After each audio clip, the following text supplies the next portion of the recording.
Genesis House and the Friends in Recovery podcast are proud to bring you Answering the Call, the First Responder podcast. Join your hosts, Mike the Podfather and Jersey Ed, as they address the real issues in health and wellness for first responders. From physical and mental health to relationships and work-life balance, we leave no stone unturned. Answering the Call, the First Responder podcast is available on Facebook, Podbean, iTunes, and YouTube, as well as iHeartRadio. 24 hours a day, 7 days a week. Now, here are your friends in recovery answering the call.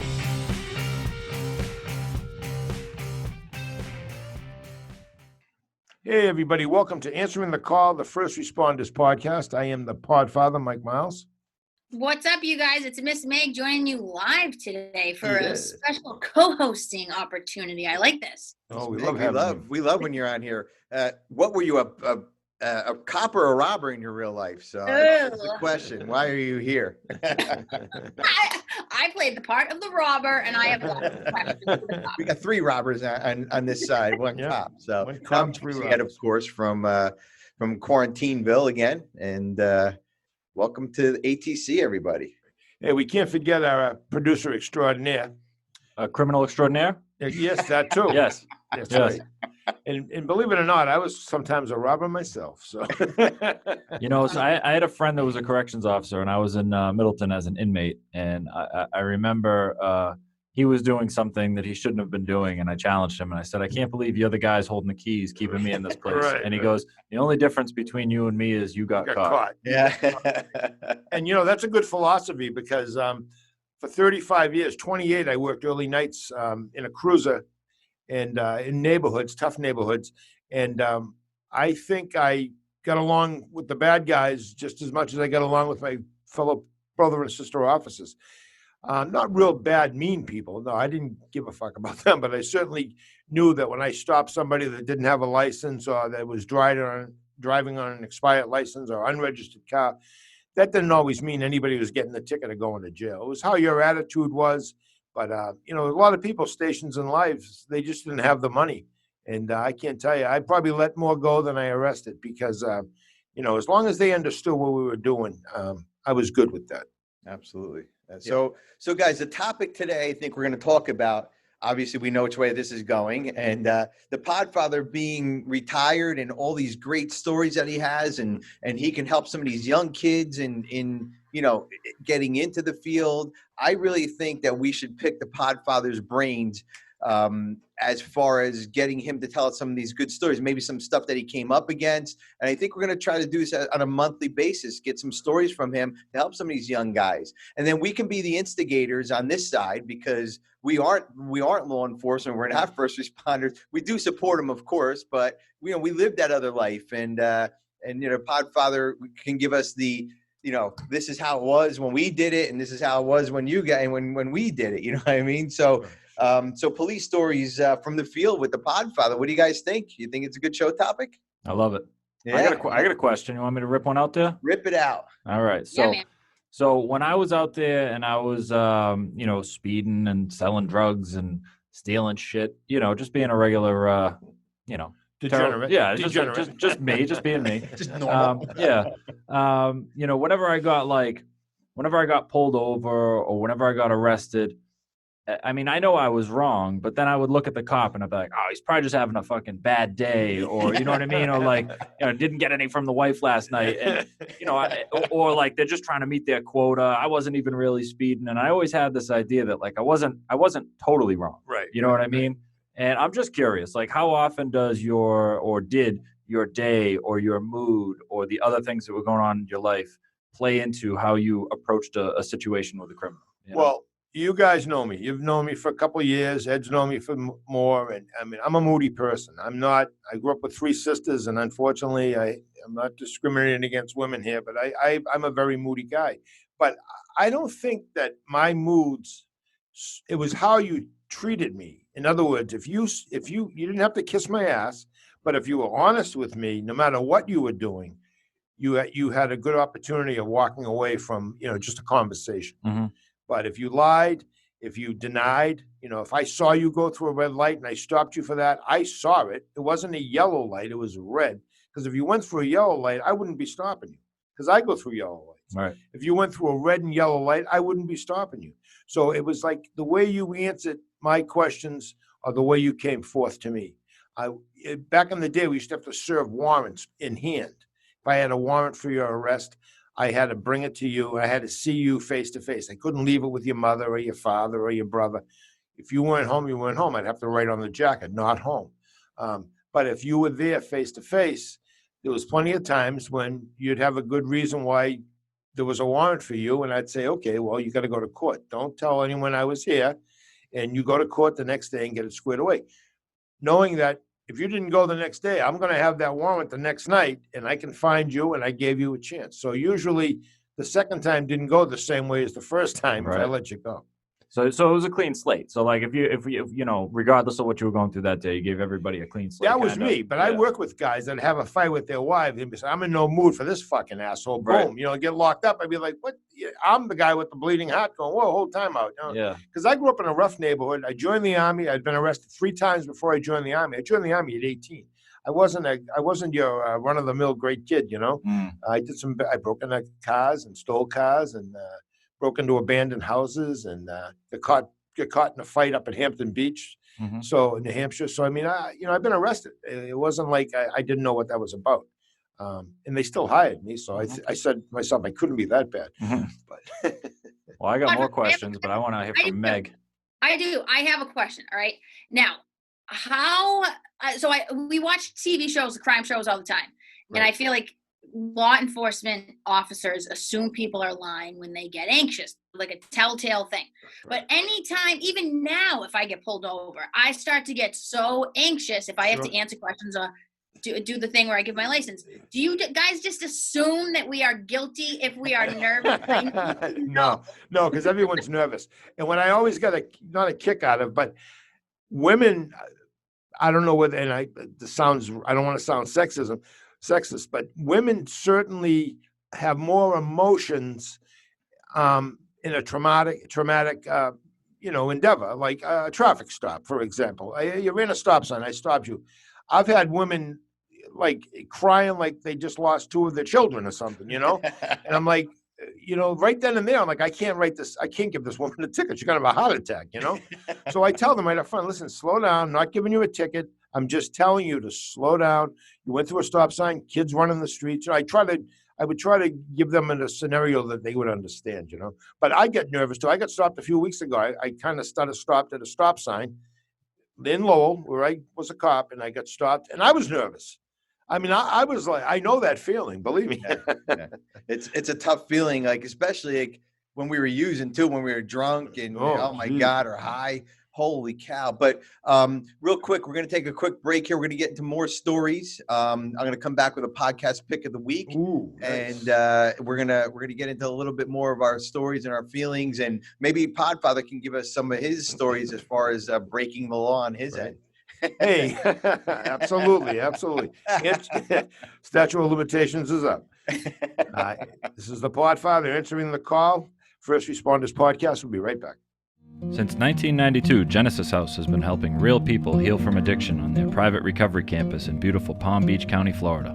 Their family-owned program is accredited by the Joint Commission and offers detox and dual diagnosis treatment in a comfortable and confidential setting. At Genesis House, they focus on treating the underlying causes of addiction. Their comprehensive approach includes psychiatric care, individual and small group therapy, trauma healing techniques, and holistic care including yoga, massage, and animal-assisted therapy. After treatment, their clients enjoy the lifelong support of a nationwide network of Genesis House alumni. Call Genesis House today at 1-800-737-0933 to speak with someone who understands. Visit them on the web at www.genesishouse.net. It's time to start your journey to a long and successful recovery. Hey, everybody. Welcome back. Answering the call, the First Responders Podcast. I am the Podfather, Mike Miles, and I'm here with... What's up, guys? Miss Meg joining you this week. Love Miss Meg. We love Miss Meg on ATC. She might be a regular. Can I beg you to be a regular with us, Miss Meg? We're going to have to start paying her because she's spending an awful lot of time with us. It's it. I'm Jersey Ed, always begging Miss Meg to stay on with us. So thanks, Miss Meg. We really appreciate you coming on and sharing your wealth of knowledge. for Love you guys. first responder community. So Charming personality. absolutely. I got a podcast pick of the week. Give me a drum roll, please. Thank you, sweets. This one's for you, Podfather. You ready for this one? This I'm ready. one Let is me write this down. specifically for you.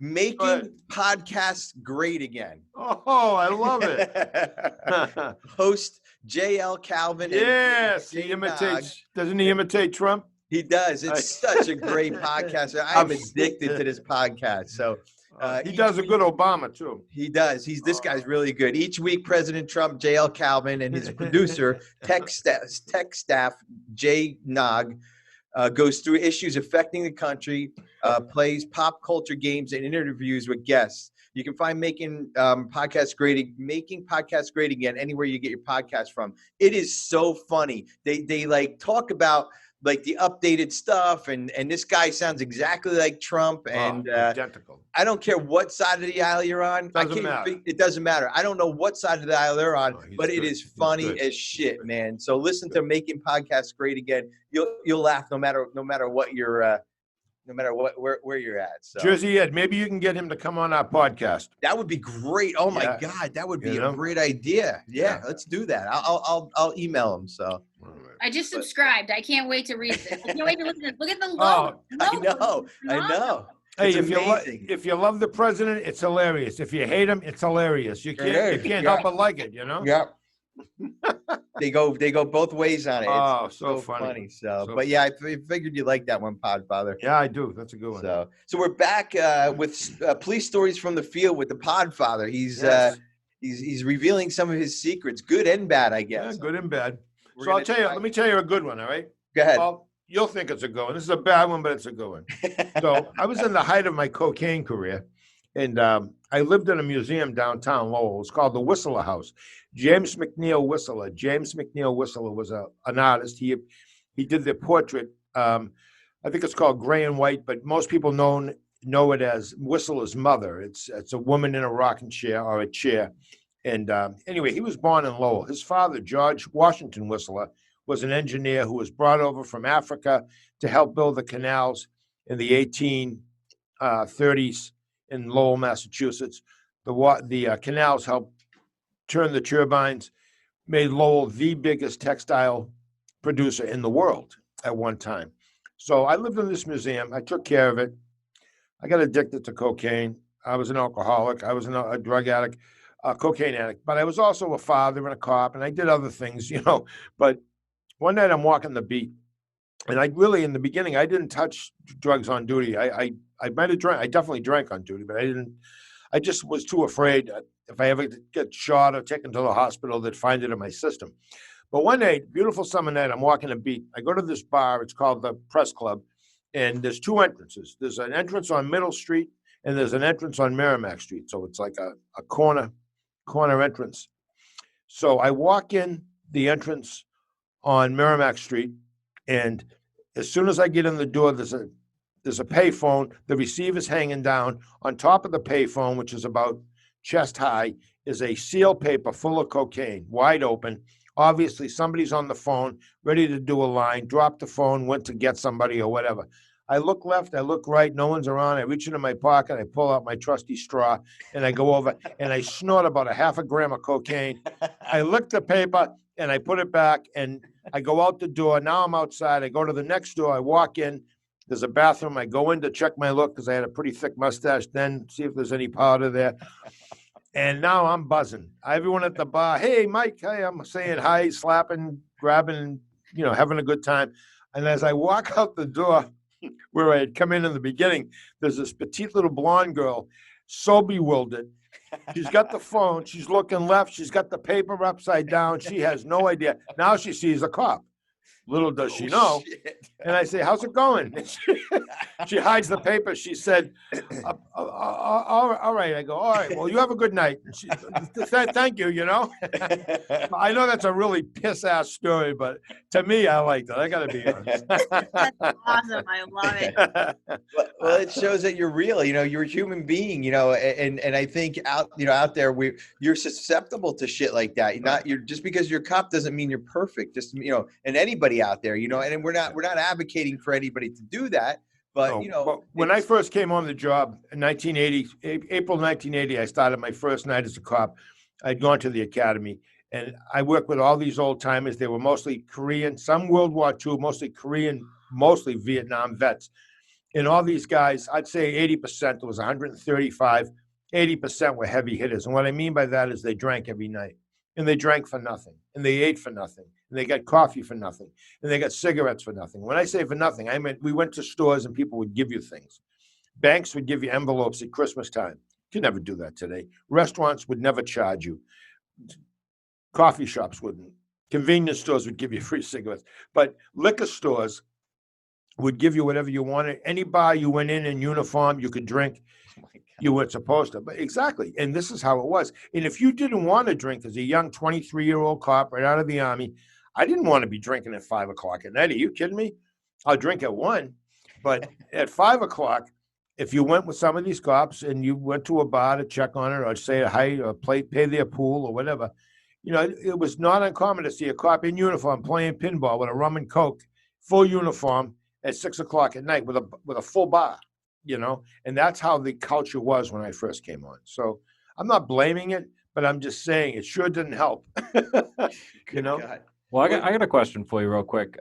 You're kind of based on what you're saying right now. I mean, you're talking about being a cop and doing some stuff. And, one of the things that I've heard a lot is that, a cop is always a cop and they don't believe that people can change. I hear it all the time. That if they've arrested people before, if they've seen you doing bad things, they think that's just who you are, and you'll always be that person, even if you've tried to change your life. And you now on the other side of this clearly have another perspective. Like you can look back and be like, damn, clearly people can change. Absolutely. But was that a common theme when you were an officer? Like, did you just kind of, or you or other people just look at them and be like, they're never going to change? Yeah, there were families that were generational, just assholes, or what they would be.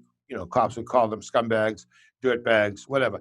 And I can say that I know some people that would not, like we all do. We know some people that I think the advantage of being a police officer on patrol, 5 nights a week, 8 hours a night, you get to meet hundreds of people. You get to go into people's homes multiple times, multiple charges, domestics, fights, larcenies, car breaks, house breaks, so you would see the multiple characters.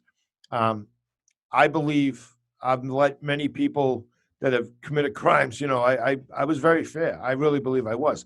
And I think it paid off because in my recovery, when I started going to the halls and stuff, I did it in Lowell, I didn't worry as much as I thought I should have been worried about people attacking me or jumping me or beating me with a bat or something, because I was very fair. But I did, and I'm not patting myself on the back. I made a lot of mistakes, but I do know cops that weren't fair. I saw people take beatings that you'd never get away with today, just because the cop didn't like the person or because they had to go back a second time to tell someone to turn their stereo. I actually was on a call one night, 11 o'clock at night, when the guy I was with, who's a lawyer, he's a lawyer today, he told the people, if we come back here, again, that fucking stereo is going out the window. That's a figure of speech. Well, we're in different cruisers. 20 minutes later, we get a call back, loud stereo again, and he's mumbling all the way up the stairs, and I'm following. There's just he and I. There's 2 men. And he knocked on the door. They opened the door. Eric Clapton's guitars wailing. Next thing I heard, everything unplugged, crash. As I'm talking to someone, he threw the receiver, the Pioneer receiver, right through the window with the big speakers right behind it. And he says, let's go. He goes, now play that, motherfucker. And out we went. And that's a true story. And I mean, that's just a mild story. And, that's just how things were. Those people didn't call and complain. They didn't go to the station and complain. Yeah, that was just the way it was, It's a different world now. You do that now. You make the globe. Let me just say this. I've seen back in the day, we didn't have masks or gloves. I've given mouth to mouth to total strangers. I had to pop the false teeth out of a guy at a ball game that was watching his grandson pitch. He died. He ended up never coming back, but he died dead away. We're sitting in our cruiser watching the game, Little League game. Babe Ruth game. People call us over. I get there first, so I got to do the mouth. And my partner did the chest compressions. I've seen cops jump in the river after people risk their lives in fires. I've gone into fires. I've gotten awards, believe it or not. I don't like to brag. I have a lot of awards, but for doing heroic things. Well, people say, well, that's what you get paid for. Well, you get paid to be sensible too. But I've worked with some cops that were just real heroes. I don't like everyone being a hero because they put a sign up in their yard, that said, "Yo, you're a hero. You're doing your job." But I think real heroes are people that don't make it through whatever situation they're going through. However, the term hero is used loosely, I think. But I've seen real heroic acts and brave acts. And just look at 9/11. Those cops and firemen going into those buildings, they knew they weren't coming out. Believe me, They weren't going in there with any Pollyanna thought of coming out. So, I'm not trying to beseech or trying to diminish the role as a police officer. I made a lot of mistakes. I did a lot of good too, but I'd be more than glad to do this again sometime. Hope we can. We will, absolutely. This was a great show, guys. Miss Meg, any closing thoughts on that before we go? I don't know. I think Podfather said it all. I think the beauty in all of this is being able to speak this stuff and put a voice to it and, let this, step out of the closet, right? Like me about to be a psychologist, people do say, why would you talk about these things? And it's like, why would I not? So I think the power in your story, Podfather, of being able to say, like, this is where I was, this is what I did, and I can talk about it. And guess what? I still did a lot of really good things. We can't forget about that. That's the important part. That's right. Yeah. Yeah. And how about you, Sweets? Why don't you finish it up here? I don't know what that noise was, but my dog shaking. Was that a crack pipe? Was that a crack pipe? Yeah. Kind of freaked me out there. Show us how the rest goes down there, Podfather. Yeah. So I like the idea of being able to talk about first responders as people. We do it every episode, no matter who the guest is or whatever. We all break this down to the fact that first responders are people. They have good days, they have bad days, they have their own personal experiences. And a hero is not defined by the fact that you can, go through all that stuff without having incident. It's that you can face adversity, you can step up to the plate, you can go above and beyond. But I love hearing the humanization of a first responder, and I think our listeners do too, is that these are all people. They're all going through tough stuff. All the nurses out there right now that are doing what they have to do, all the police officers, the firemen, the EMTs, everybody that's facing this pandemic right now, they're doing the best they can, but they're people. They go home, they cry, they go home and deal with these things the best way they can. They're not robots. They're humans. And listening to the Podfather talk about his human side of his experience is compelling. And I'm looking forward to next month when we do this again and humanize the first responders out there by hearing more of the Podfather stories. Super. Absolutely. Yeah, as Jim Reese, as Dr. James Reese, who was the one of the original profilers from the FBI down in Quantico, Virginia, would say, EMS people are just mirror images of society. And you know what? That's a fact, So, hey, answering the call, the First Responders Podcast. I want to thank everybody. Good job today, Podfather. Be safe out there. Nice. Stay sober. Awesome. No, stay safe, everybody. Stay safe, man. I was waiting for that. Stay safe. Stay safe, everybody. That concludes this episode of Answering the Call, the First Responder Podcast. Thanks to Genesis House for sponsoring the show and supporting first responders who are struggling with addiction and mental health. Follow us on Facebook for past shows and updates. If you are interested in being a guest on the show, email us at help@friendsandrecoverypodcast.com.